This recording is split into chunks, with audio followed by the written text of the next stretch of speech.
Innal hamdalillah nahmaduhu wa nasta'inuhu wa nastaghfiruh wa na'udzu billahi min shururi anfusina wa sayyiati a'malina may yahdihillahu fala mudilla lahu wa man yudlil fala hadiya lahu asyhadu an la ilaha illallah wahdahu rabbi la syarika lahu وأشهد أن محمدا عبده ورسوله الذي لا نبي بعده فقال الله عز وجل يا أيها الذين آمنوا اتقوا الله حق تقاته ولا تموتن إلا وأنتم مسلمون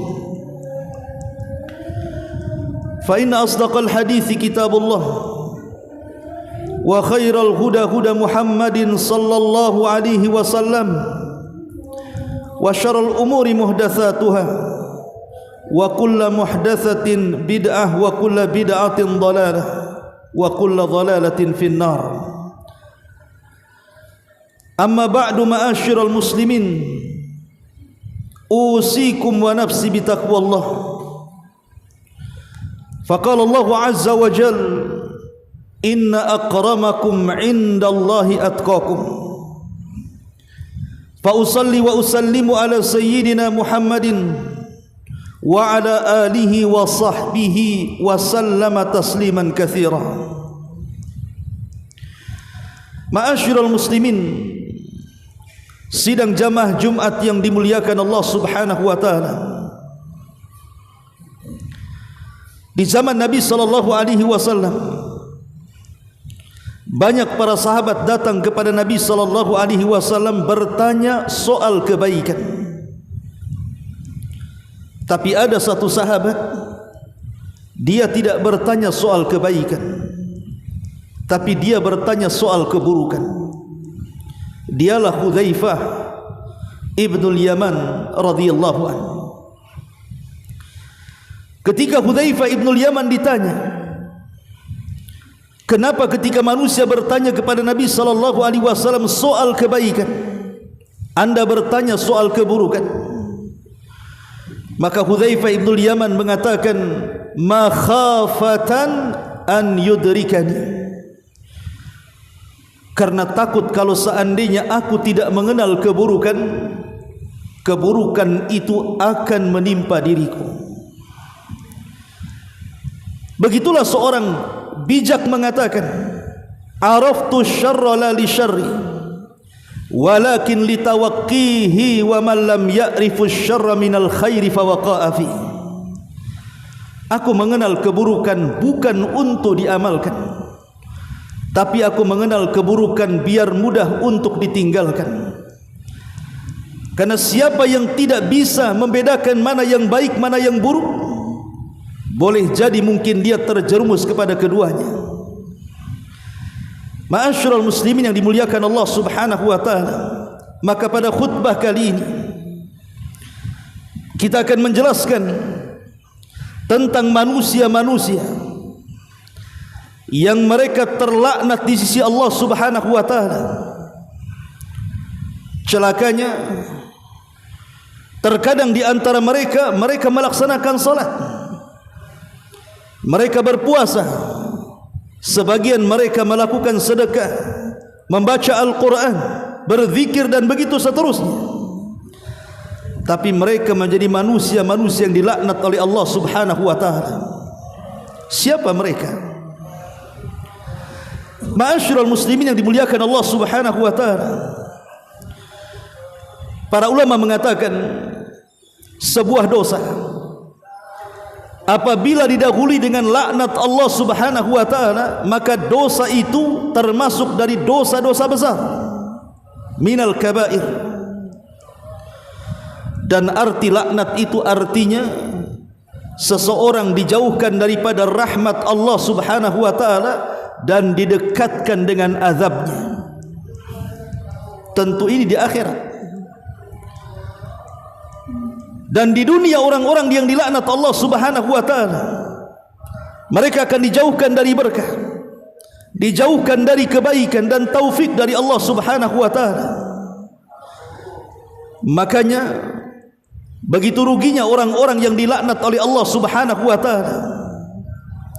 Ma'asyiral muslimin, jamaah Jumat yang dimuliakan Allah Subhanahu wa taala, disebutkan dalam beberapa riwayat tentang orang-orang yang dilaknat ini. Yang pertama disebutkan dari sahabat Ali radhiyallahu anhu, di mana Ali radhiyallahu anhu mengatakan, sami'tun nabiyya sallallahu alaihi wasallam yaqul, aku mendengar Nabi sallallahu alaihi wasallam bersabda, la'anallahu man la'ana walidayhi wa la'anallahu man dhabaha li ghairillah wa la'anallahu man awa muhditha wa la'anallahu man ghayyara manaral ardi. Kata Nabi sallallahu alaihi wasallam, Allah melaknat orang-orang yang melaknat kedua orang tuanya, dan Allah melaknat orang-orang yang menyembelih bukan karena Allah Subhanahu wa taala, dan Allah melaknat orang-orang yang melindungi para pelaku kejahatan, dan Allah melaknat orang-orang yang menggeser-geser batas tanah orang lain. Ma'asyiral muslimin yang dimuliakan Allah Subhanahu wa taala, lihat dalam hadis ini Nabi sallallahu alaihi wasallam menyebut 4 kelompok orang-orang yang dilaknat oleh Allah Subhanahu wa taala.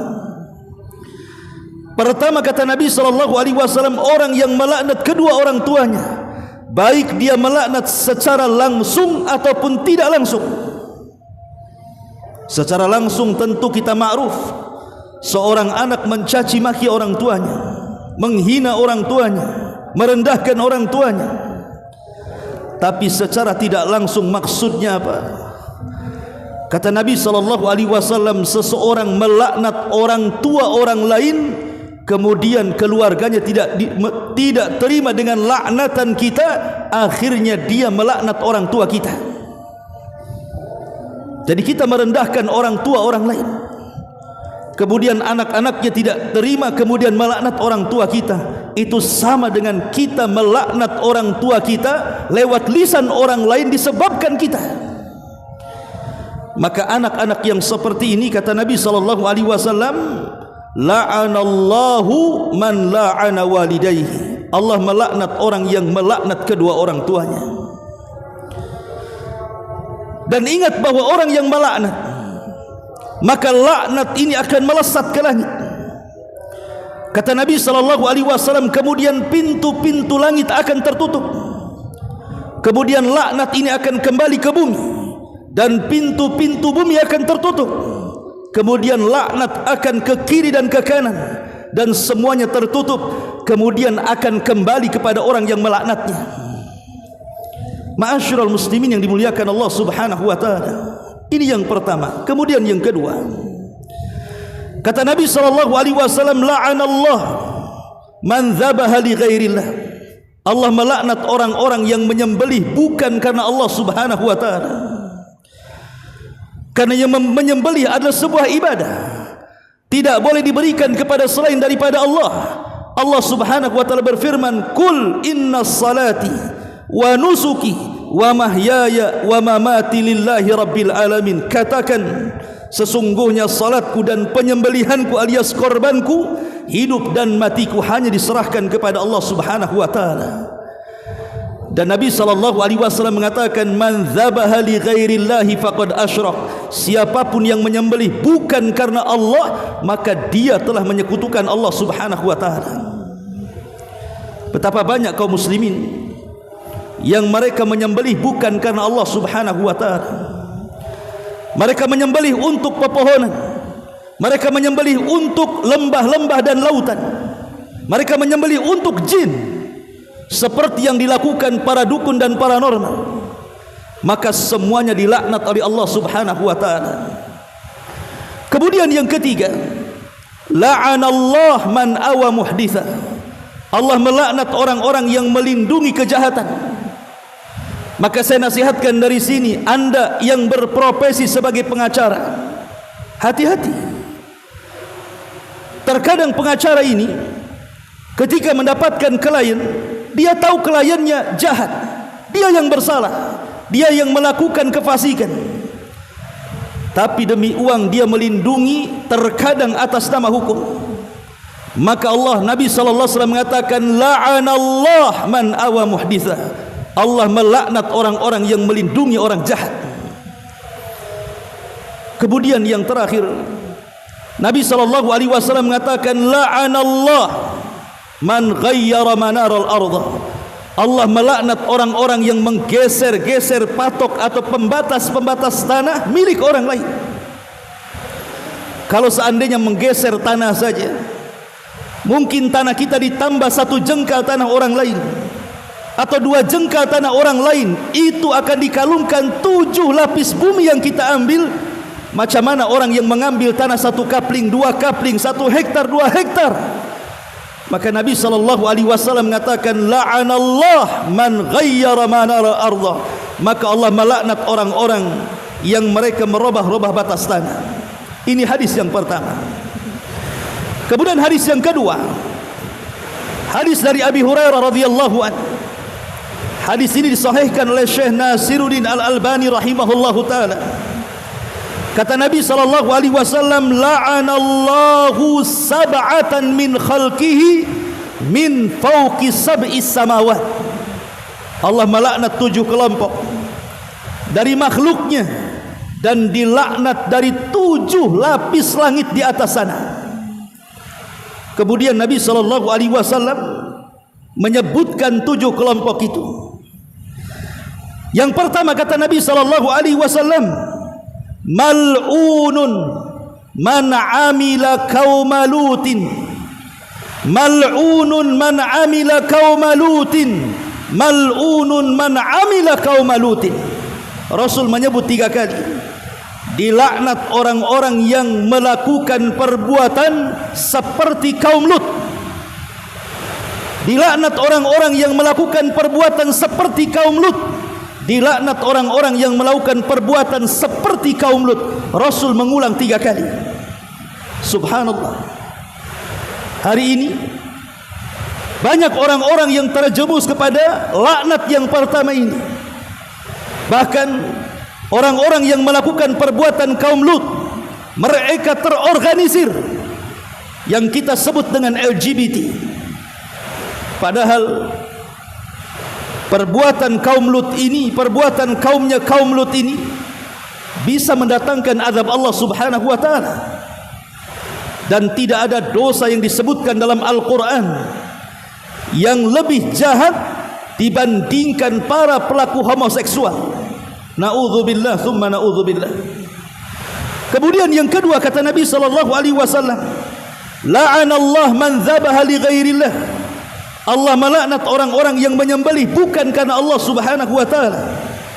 Kemudian yang ketiga, mal'unun man ata syai'an minal bahaim.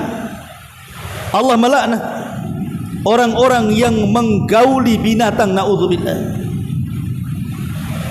Dulu kita tidak paham atau tidak mengerti atau kita anggap mustahil ada orang-orang yang menggauli binatang. Tapi hari ini naudzubillah, ternyata kita bisa menyaksikan, mendengar beritanya. Ada orang-orang bahkan menikah dengan binatang.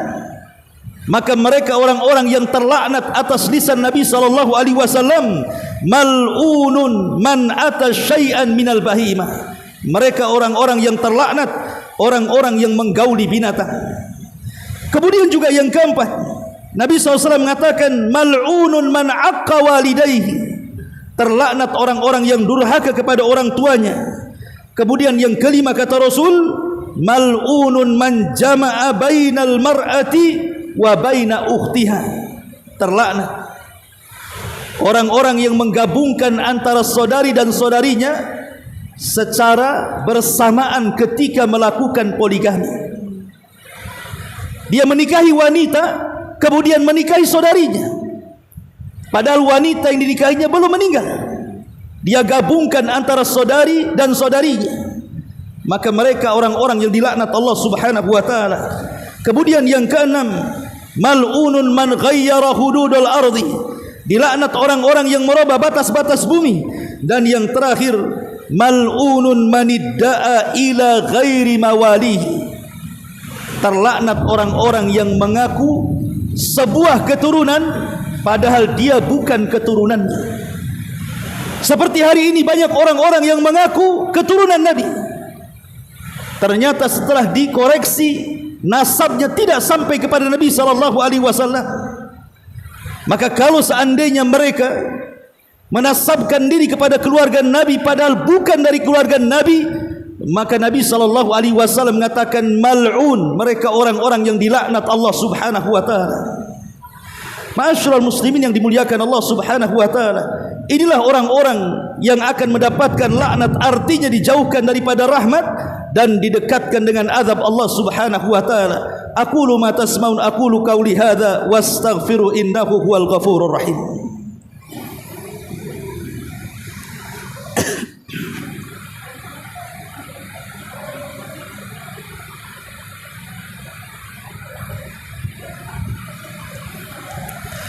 Bihamdillahi wassalatu wassalamu ala rasulillah wa ala alihi wa sahbihi wa mawalah wa la hawla wa la quwwata illa billahi wa ba'd. Ma'asyiral muslimin, ittaqullaha haqqa tuqatih wa la tamutunna illa wa antum muslimun. Kemudian juga di antara orang-orang yang dilaknat Allah Subhanahu wa taala disebutkan dalam hadis Nabi sallallahu alaihi wasallam, di mana Nabi sallallahu alaihi wasallam mengatakan, la'anallah al-wasilat wal mutawsilat wal washimat wal mustawshimat wal mutanammisat wal mutafallijat lil husni al mughayyira li khalqillahi azza wa jalla. Kata Nabi sallallahu alaihi wasallam, Allah melaknat wanita-wanita yang menyambung rambut, wanita-wanita yang mencukur halus, mencukur bulu halisnya, dan wanita-wanita yang mentato badannya, serta wanita-wanita yang mengikir giginya. Ma'asyiral muslimin yang dimuliakan Allah Subhanahu wa taala, lihat bagaimana Nabi sallallahu alaihi wasallam menyebut 4 kelompok dari kalangan wanita. Semoga tidak ada pada keluarga kita, pada istri-istri kita, pada anak-anak gadis kita, dan beritahu mereka bahwa perkara-perkara ini dilaknat oleh Allah Subhanahu wa taala. Pertama, orang-orang yang menyambung rambut asli dengan rambut palsu, dan ini penipuan, tidak diperbolehkan. Yang kedua, orang-orang yang mentato. Kulit ini bukan milik kita, kulit ini milik Allah Subhanahu wa ta'ala. Kita tidak boleh merusaknya, karena merusak kulit sama dengan merusak zat yang telah menciptakannya, Allah Subhanahu wa ta'ala. Maka kita tidak boleh mentato badan-badan kita. Termasuk juga orang yang mencukur bulu halus. Ini sebuah penipuan.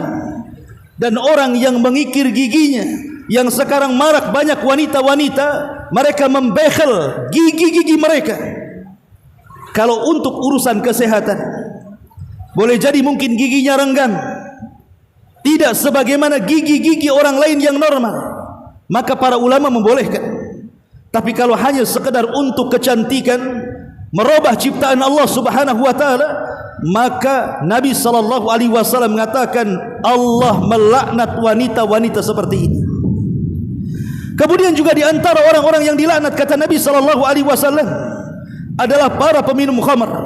Subhanallah, tidak ada dosa yang disebutkan Nabi SAW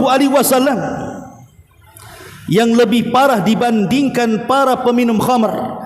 Karena setiap orang yang terlibat dalam khamar, maka mereka terkena dosanya. Perhatikan hadis Nabi SAW. La'ana Rasulullah SAW fil khamri asyratan.